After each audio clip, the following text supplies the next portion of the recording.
I am Mike Lyons, your host for another oral history interview for the Jacksonville Broadcasters Association. The association's purpose is to preserve the rich history and contributions of the area's radio, television, and broadcasting industries.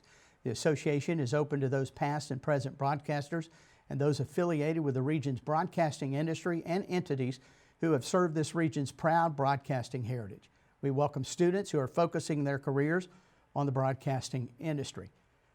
Today, we're taping this on March 15, 2021. Our guest today is Paige Kelton from ActionNews, from the Fox affiliate, CBS affiliate. You've been the anchor there for 24 years, special projects manager, investigative reporter. Thanks for being with us today. Thank you so much, Mike. I'm proud to be a part of Jacksonville's broadcasting history. I feel so old saying that, but I'm proud nonetheless. Yeah, well, you were there quite a long time, that's for sure. You grew up in the San Francisco Bay Area. So you're in high school and you're trying to figure out what career that you're going to do. And broadcasting was not on the radar, right? No, absolutely not. I went to college as an engineering major. I wanted to be Sally Ride. I wanted to be an astronaut. Oh, really? Okay. And you know, my family background is my grandmother was an engineer, my father. So that was kind of my focus, my goal. And then sophomore year in college, I was an engineering major and then switched my major. Unlikely story, my best friend was dating the sports director, who is still the sports director at the Fox affiliate in San Francisco, Mark Ibanez, and introduced me to a newsroom. I went in there, got an internship, and switched my major to media arts and telecommunications. Still had a little bit of technical in there with a journalism minor, I think. It was so long ago, but that's where my love of the newsroom, the frenetic part of it, just kind of something clicked for me. Never thought I'd be on air. You know, I started on the assignment desk as an intern at KTVU and just kind of went from there.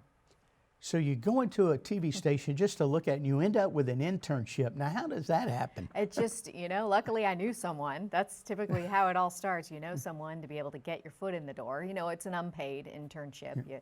You help out the assignment editor, you know, ripping newspaper articles, making phone calls, following leads. You know, it was, but I got to just kind of see how it all works, how the producers are really the heartbeat of the newsroom, and right, how the anchors and reporters interact. And then when I went to college and switched my major, I became the morning host for KCHO, North State Public Radio. I did the local broadcast during morning edition. So the little, you know, 4-minute cut-ins during NPR. It was a good opportunity to kind of develop those skills, not having to worry about what you look like yet for right, broadcast, as you know, is a thing. And just loved it, you know. During college, my sophomore or junior year at that point, getting up at 4 o'clock in the morning to go do an unpaid radio program 4 days a week. That's, you know, you get to learn that work ethic and dedication to this. Your first experience on air, that had to be, you had to really like it. Oh, nervous, and I think I mispronounced gubernatorial. I kept saying governatorial. It was like all kinds of things. But you know, that's where you make your mistakes in the small places, right, and you learn from them, and then you build from there. And then after my year on KCHO, I became, which I think I actually did get paid minimum wage back then, but then I started another internship in my college town at the CBS affiliate in the morning show. I don't know what it was about mornings, but I was destined to be able to get up at 4 a.m. The college affiliate, what station was that? It was I can't remember the call letters, but it was the CBS affiliate in Chico, and I got an internship there. So it was the morning anchor and myself putting on a half-hour show, you know, writing, editing. He, you know, was working his rear off, and appreciated, you know, my help as a volunteer, essentially, getting up to help him put the morning news on every day. And he returned that favor, you know, when it came time to put together a resume tape for myself to be able to go out and get a job myself. He was there. He, you know, helped me edit, you know, put together stories that made for a decent tape that got me my actual first job. Mm-hmm. You mentioned Chico. I don't think we said you went to Chico State University. Chico State University, part of the Cal State system, up in Chico, California, farm country in Northern California, about A couple hours north of San Francisco, the Bay Area, which is huge, which is where I grew up. But it was they had a fantastic communications program there. The McConnell family was a big supporter. They had state-of-the-art facilities, and I learned a lot, on the technical side, journalism. It was a really great program. Mm-hmm. Now, how long after college did it take you to get your first job, and where was that? Right out of college. I packed up a U-Haul and drove through the Sierra Nevada during a blizzard to go to Scottsbluff, Nebraska, one of the smallest markets in the country. I think it was 198 out of 200 TV markets in the country. Wow. Very small. They talk about you get started as business in a small market. Oh, you go where the job is. You go where you're hired, essentially. Right. I sent out dozens and dozens of 3/4-inch tapes. I mean, yeah. it cost me a fortune back then. Just to every job advertisement there was for a cub reporter, and I got hired over the phone. No flying out for interviews to Scottsbluff. So over the phone, and as their main anchor and their main reporter. So how many people were on the staff there? My first job, I think the newsroom had 7 people. Oh, I think you were lucky. It was on one hand. I think there were maybe 5 of us. Including the news director, so who was also my co-anchor, and moved with my little U-Haul trailer to a small town. Lived in a little single-wide trailer. I think I made $800 a month before taxes. But it was a great time. Wonderful people there. You described it to me, Toto. You also used the word brutal. It was brutal. Well, you're coming from San Francisco and you have to deal with snow and ice, and I was my own photographer, so I think I have a lot of scars actually from your skin splitting in the ice and the cold. With a camera and a 3/4-inch deck, with the line that goes with your. Oh, I know. Oh yeah, I'm driving my own car, but it was, essentially. Young reporters do that now. It's just the technology is so much better. All you have is a little phone. Well, back then it was a camera and a deck and tripods and all this stuff. Got your feet wet, or I should say your feet cold. Feet very cold and wet. You got into that and learned everything. Learn, from the bottom up, essentially. Smallest market to a large market station at the end of my career. Yeah. Your second job, still in Nebraska, as I understand. How did that come about, and where was that at? That was I spent 1 year in Scottsbluff, and it was you sent a barrage of tapes out, looking for that next step. And I went to Grand Island, Nebraska, which was in a different time zone, more towards the center part of the state, but working for the Capital station in Lincoln, Nebraska. So the Lincoln station, it was a CBS affiliate as well, had a bureau in Grand Island, and they hired me as the bureau chief.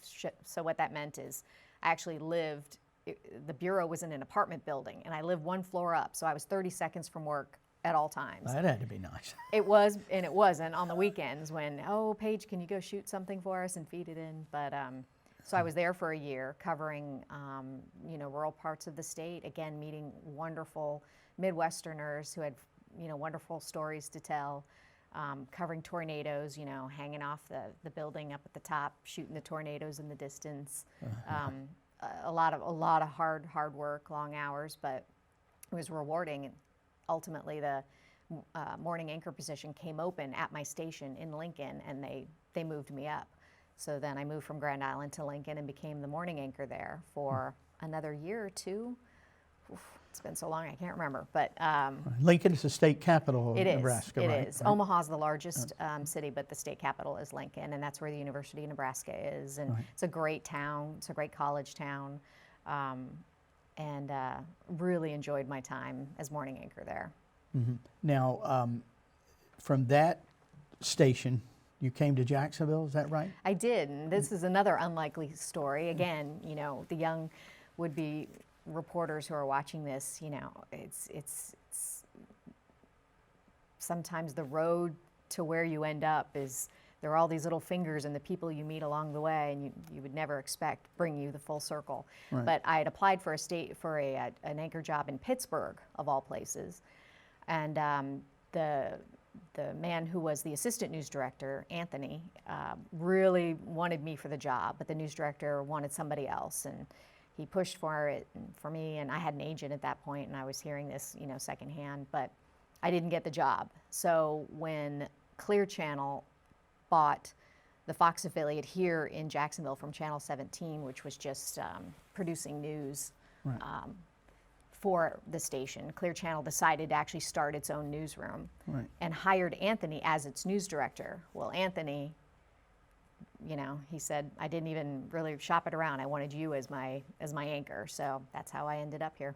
Mm-hmm. Somebody told me a story about your first broadcast on Fox at night. You said, "Good morning." Yes, the first words uttered on our station were, "Good morning, Jacksonville. I'm Paige Kelton."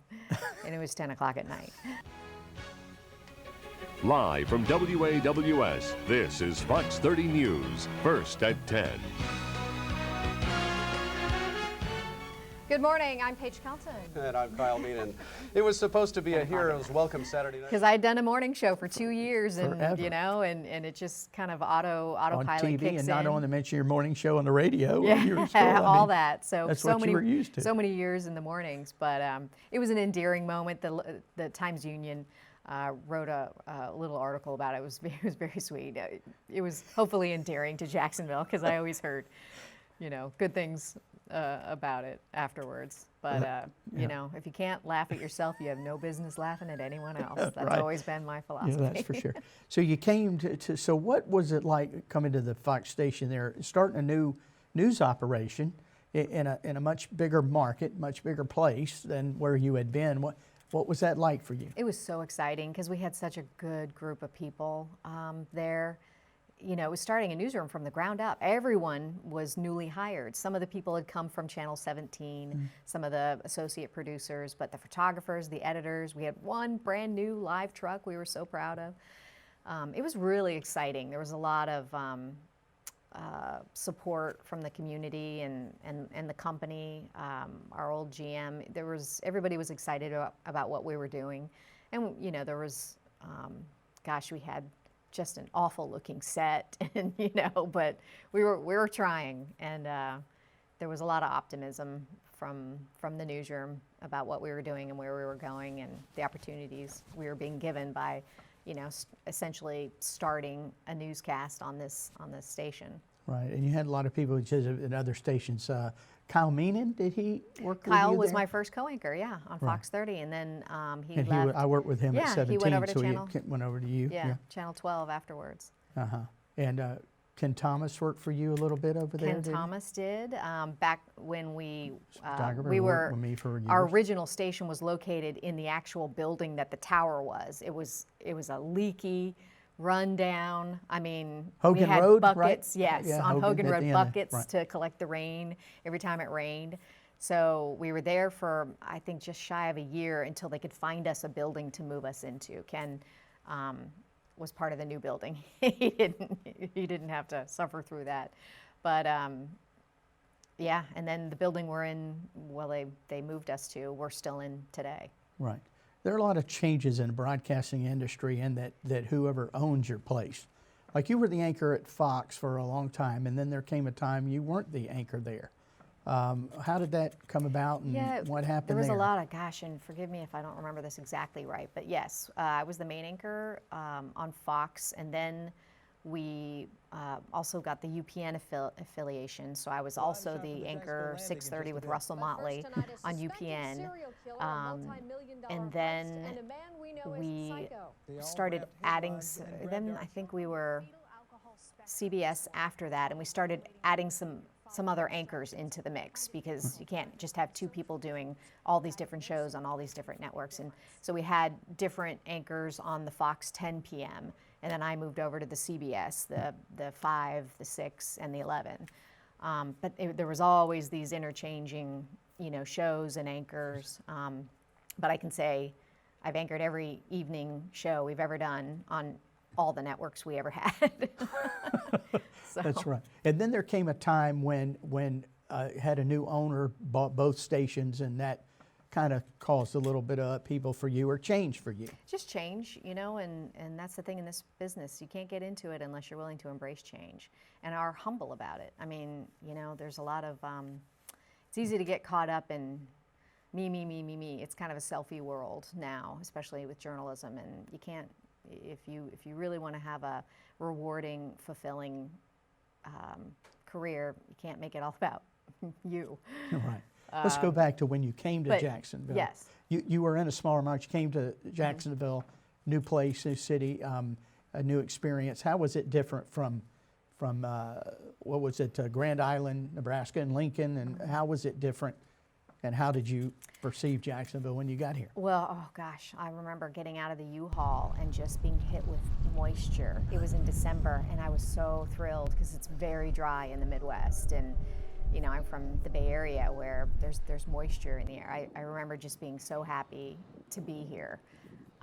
Moisture in the air. People here call that humidity. No, and they but go, it was in December. It was just, it was just moisture.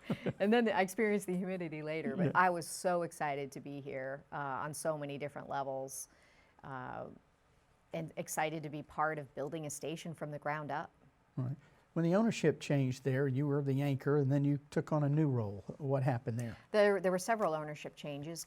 We were Clear Channel, and then Newport, and then Cox Media Group came in, I want to say in 2013, and bought the stations and operated both. And Cox is a big-time media Cox Media operation. Group was just the creme de la creme in terms of broadcasting. They were family-owned. It was a privately held company. The Cox family are just known for their ethical standards, their editorial process, the separation between the sales side of news and the editorial side of news. Research-driven broadcasting that is successful. I mean, they are the powerhouses in all the markets they're in. And they were fantastic people-driven company, and I'm so proud to work for that company. So when you guys heard they were coming in, they came in eventually. Everybody there just had to be ecstatic. We were because we were you know, there were some challenges with the previous ownership. You know, it's also a business. You got to make money, and so Cox's philosophy is you have to spend money to make money. So, you know, we got Hallelujah. not something you hear often in news. No, right.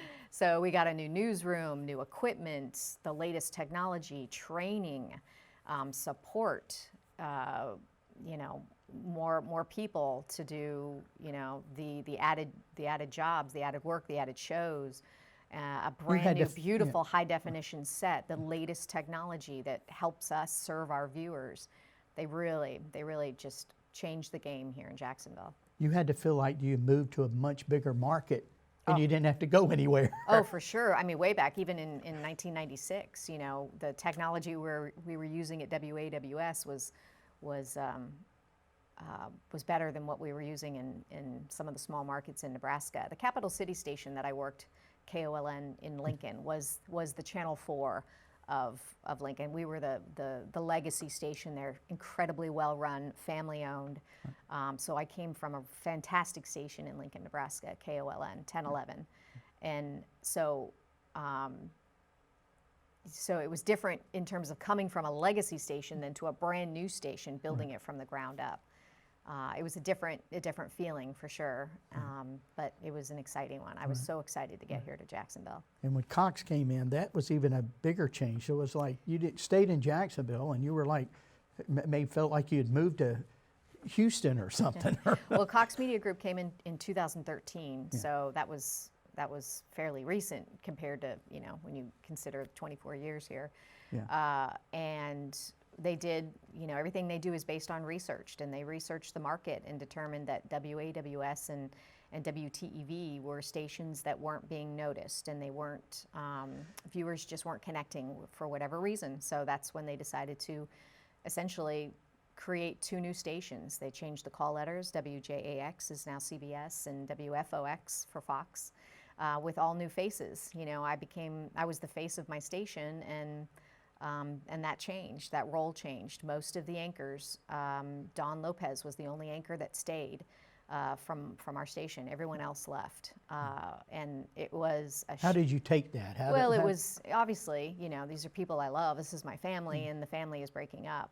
So it was difficult. It was not something I was surprised by. I mean, I'm a paid observer, so if I wasn't observing what was happening in my industry and in my newsroom, I was not surprised by what happened. So I was kind of mentally prepared for it anyway. There were others who were surprised.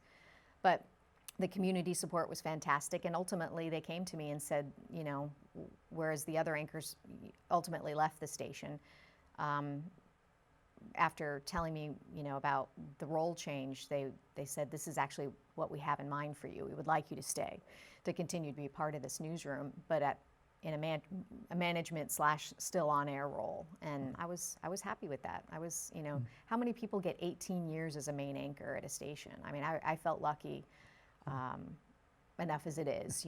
I was just fine. I embraced this new role, and I've really thrived in it. And what was your new role? I think you described to me it was like the best position in the newsroom. I have the best job in the newsroom, absolutely, because I can still tell people's stories and have an impact directly and feel a connection with our viewers.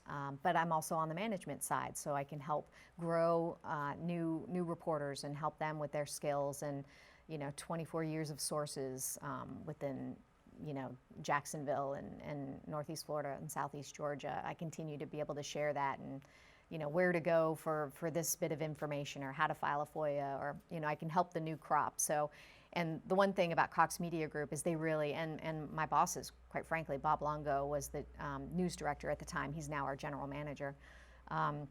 Was incredibly supportive. In one hand, he was firing me essentially for my job as main anchor, but then rehiring me as an investigative reporter ahead of a special projects unit and as a manager.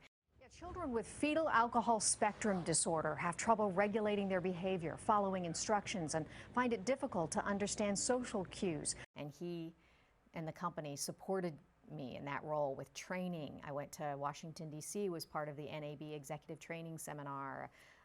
Cox Media Group flew me to Atlanta to be part of their corporate training numerous times. I mean, this was a company that is a company that supports its people with training. It puts its money where its mouth is and grows good leadership. You they got to mentor a lot of young people, and that had to be fun. It was great fun. And as I left Jacksonville, that was part of the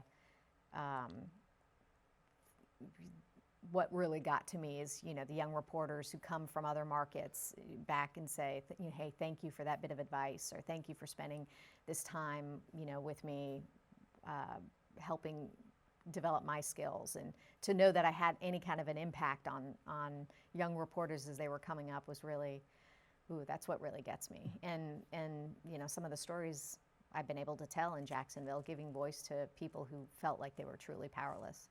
Right. What's your go-to story or stories? Like if somebody asks you what is the stories you remember the most, or your go-to story, what would you say? It's stories that impact children.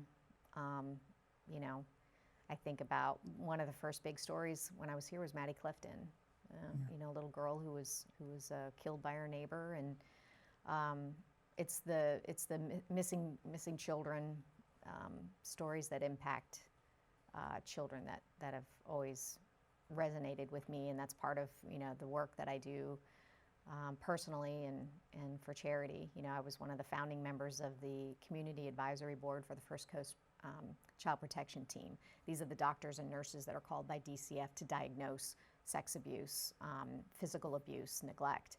And we were the first community advisory board in Florida for these groups. They have them throughout Florida. They provide the forensic evidence to put people in jail. So, gosh, that was 15 years ago. It really sparked my interest in wanting to do something beyond what I do at work, and telling those stories and exposing that kind of crime, quite frankly. Right. You meet some interesting people in this business, and some well-known people, and just people that are just interesting, that are famous. Some that you recall when you look back. I mean, really, it's the people who aren't famous, who aren't politicians, who are just everyday Joes who I remember the most. And I remember a veteran, World War II veteran. He'd been a POW like 3 times, and he was just the cutest thing, and he just loved me, and we had the greatest time talking and telling his story. And that's your brother? Yeah. And that's you, and you were both POWs.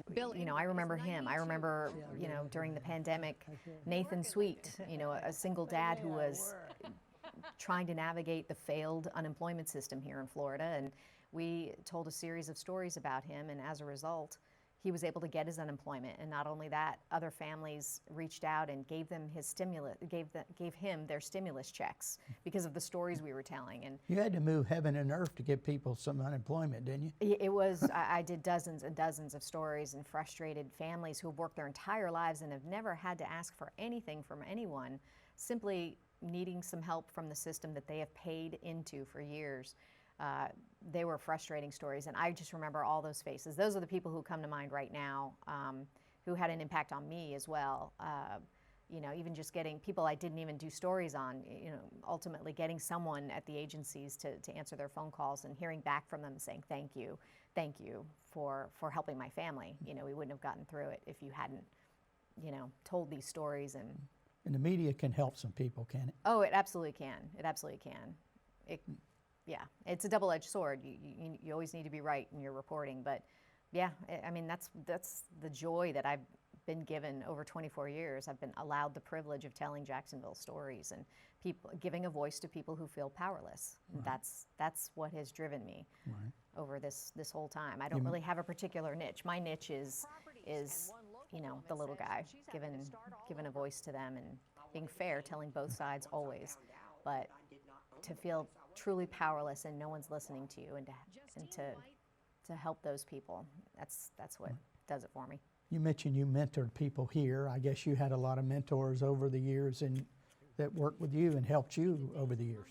I did, yeah. Within Cox Media Group, other special projects producers, you know, Brad Stone with the WSB in Atlanta, and Kim Holt at our station in Charlotte, and you know, assuming the new role, they really helped guide me, you know, through the pitfalls of being behind the scenes more in management. And you know, Bob Longo, my news director and now GM, he's been a fabulous mentor.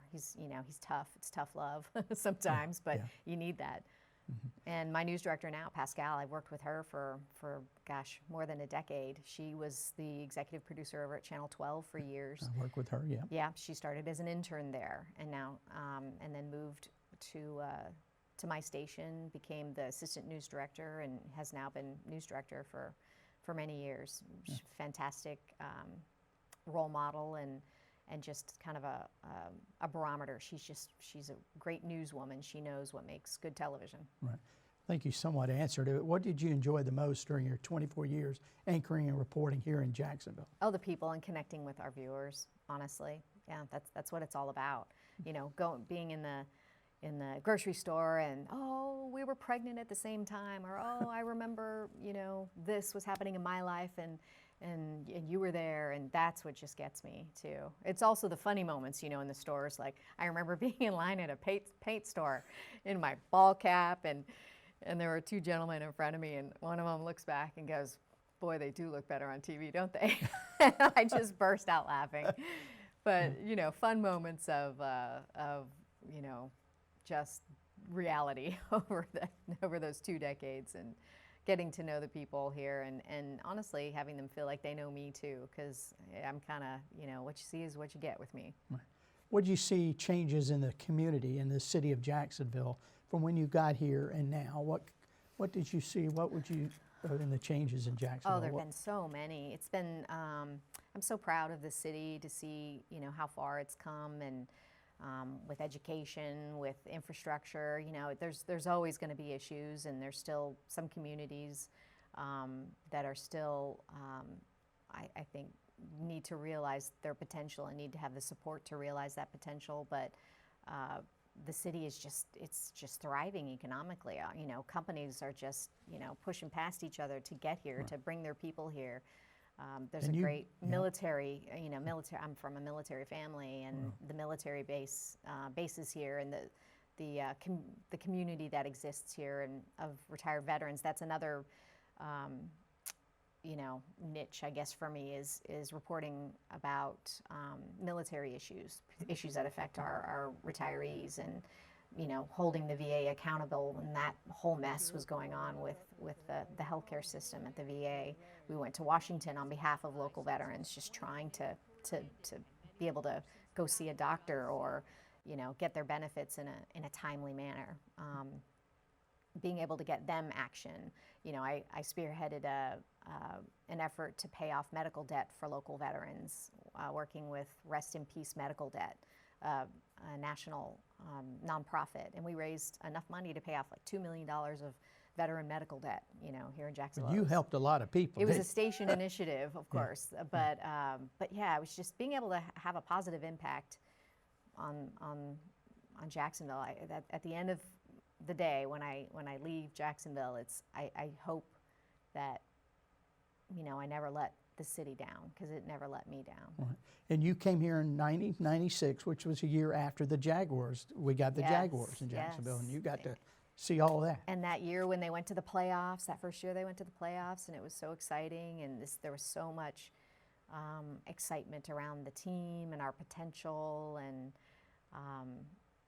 to see, you know, the results of the Better Jacksonville plan with the building, you know, up of the stadium and the baseball grounds and the library system. And I think we're kind of at a turning point in Jacksonville. We need some things to happen. We need them to happen in a transparent way. I think then they'll find a little bit more support for some of the development that I think needs to happen downtown. But there's so much opportunity here. I would really love to just see it realized, especially downtown. Okay, what would you say real quickly to young people trying to get in the broadcasting business? What would you say to them? I would say be prepared. Be prepared to work hard for long hours and very little pay. I would say be prepared to have every action, word, everything you do scrutinized at every level. Deservedly so, because it's your job to do the same of others. I would say be prepared to operate in it's like, I hate to be negative, but I mean, what we do, journalism nowadays is very different from when I came in to this industry. Social media has just changed the landscape. Be careful on Be that. careful You told me on of that. everything. Don't take sides. You can't take sides. You know, I see young reporters posting selfies, smiling selfies at murder scenes, and it makes me sick. You know, I see them. There's a lot of taking sides in national media today that never, that never it's like existed being on another before. planet. That never existed before. So Yeah. just, you know, be prepared to have everything you do and say be scrutinized, and you have to have tough skin. And at the end of the day, don't make it about you. It's not about you. It's about the viewer. It's about what are you doing to serve your community? What are you doing to expose wrongdoing, to prop up, you know, and highlight what's good in the community? It's not about you. And if the words, "I just want to be on TV," have ever come out of your mouth, find something else to do. Right. Well, Paige, it's time to wrap it up. Thank you for being here in Jacksonville for 24 years. We're so glad you did not become an engineer. Well, thank you. I still know how to do some things, you know, but thank you so much, Mike. I appreciate, you know, talking to you, and I appreciate the privilege of being able to tell Jacksonville stories for 24 years. Thank you much.